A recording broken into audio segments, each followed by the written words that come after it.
Hi, good evening. This is Apogee of Stormcastle Collectibles and Comics, and I just wanted to talk for a few minutes about this series that I'm really into right now. It's called Something is Killing the Children.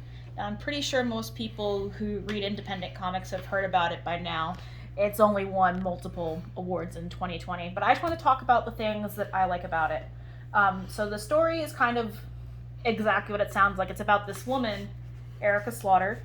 She's on the front of that one, on this one, and on this one I have I'm more of a trade collector, and she's come to a sleepy town called Archer's Peak. Oh, on a note about trade collectors, we are getting you the individual issues we, also.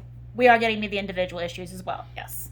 um, and so she's come to this town called Archer's Peak because there is a monster that is killing children that only children can see, and Erica can also see these monsters, and she is coming to kill them. One of my favorite things about Something is Killing the Children is Erica Slaughter, for all her faults, is trying to save people. And the organization that she used to work for, House Slaughter of the Order of St. George, they are trying to kill the monsters.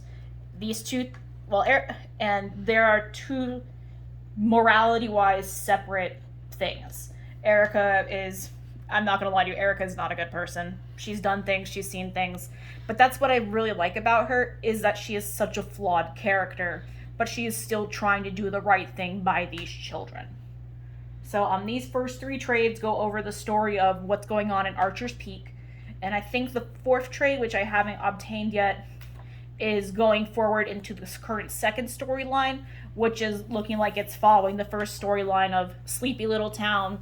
There's monsters only kids can see, and she's teaming up with the one kid the monsters have left alive to kill them, to kill the monsters. Um, but I also wanted to show off kind of the art.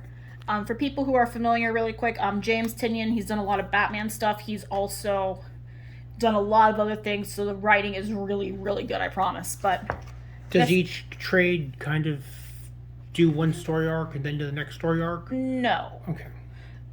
It's like these three not trades like, are not the like first. okay, so that's not like Marvel and DC is doing, but it's No, this is just collecting of those stories as it goes on. This is all part of the Archer's Peak stuff. But I just wanted to show off some of the art as well. Like you have, like these are the monsters, and they are meant to be drawn, kind of scary and kind of messed up. Also, there's a lot of cursing. If cursing's not your thing, it's also very, very gory. I'm not gonna lie to you. I'm trying to find some good shots that aren't gory. Um, most of the art is very gory, so I'm just not going to show it on YouTube. I don't want us to get demonetized before we ever get monetized. But going back to the dichotomy of what I like about Erica compared to the people she works with is also, yes, it actually won the Will Eisner Award, and it was also a nominee for Book of the Year of the 2020 Harveys and the 2020 Ringo Award nominees, for Best Series and Best New Series. So when I say this is good, I'm not being biased. It's good. But basically I like Erica for all her flaws, but I also like that she's trying to be a good person by saving the children, and the people she used to work with who trained her are trying to kill the monsters and keep it hidden up. These two things are not the same thing, and it's repeatedly emphasized throughout the book that these are not the same thing. Is she from the town where the monsters are? No, she's not. She's actually from a town outside of Chicago, which is where the House of Slaughter is based. They're based out of Chicago. So for her, this is kind of personal because it's not the town she grew up in, but Erica was one of these children that the monster came and killed her friends and family.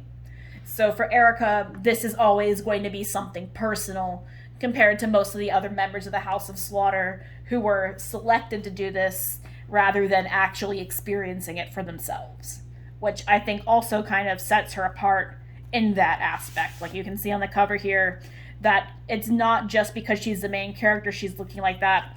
It's also because Erica has a more personal stake in these monsters that are killing the children. And does by the time she finishes the third book, is the town of Archer freed? The town of Archer's Peak, if I remember right, at the end of the third trade, it's come to the story for that for that part of the story has come to its conclusion, but I don't 100% remember. I kind of busted out all these trades and my issues last night to reread everything because I wanted to have a fresh thought when I was talking about this. So I think at the end of the third trade, or a few issues after that, is what concludes the Archer's Peak storyline. Now, I don't know if this is true, but I read that Something is Killing the Children was just meant to be the story of Archer's Peak and then stop rather than it going and becoming an ongoing series. I don't know how true that is, but that's what I had read and what I had heard about it. So, yeah. And what company puts this on? Boom Comics. And they have a lot of variant covers. You are going to find one you like, but take it as a warning. There are more variant covers of each issue than there are actual issues in the series so far. Some of these are rarer than others, but just I'm a Marvel fan. I understand if you want to get variant issues, Something is Killing the Children is the way to go. But and it's a monthly book? I believe it's currently monthly. Yeah, I was getting it monthly, but I have this thing where I collect a bunch of my comics at one time, and then I sit down and read them all in one go. Because that's just how I like to read my comics. But I believe this is a monthly series that's ongoing right now. All right.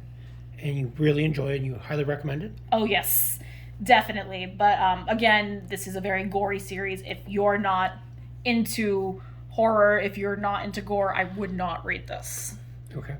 It's got a bit of a psychological horror, given that only children and the members of the House of Slaughter can see the monsters. Can the monsters kill the children Yes. in front of people? Yes. The monsters can kill children in front of people, and that actually happens towards the end of the story with Archer's Peak, is a monster picks up a kid and tears it in half and eats it in front of the entire town. So the monsters can kill the children in front of people. The monsters have. The monsters will. Does it explain where the monsters have come from in the series? Actually, yes, it does. The monsters are actually manifestations of what children have made them to be, which is why it targets children. It's the creepiest things that kids can think of, and it's powered by the fear that children have. But once it's brought into the world, the only way to take it out is to kill it. So it's not like the kids can just willpower it back into not happening. Once the monster is freed, there's no way to lock it back up. You have to kill the monster. Okay. And does each child make one specific monster, or can they make multiple monsters? As far as I'm aware, they can make multiple monsters. That hasn't been something the series has addressed yet.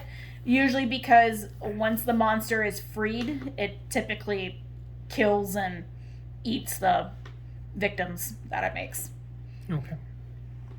But yeah, that's Something is Killing the Children. Again, 10 out of 10 series. Do recommend it. The only thing I prefer over Something is Killing the Children is the series Monstrous, but that's for another day. Anyways, thank you for listening. Have a great night, everybody. Right. Bye. Bye.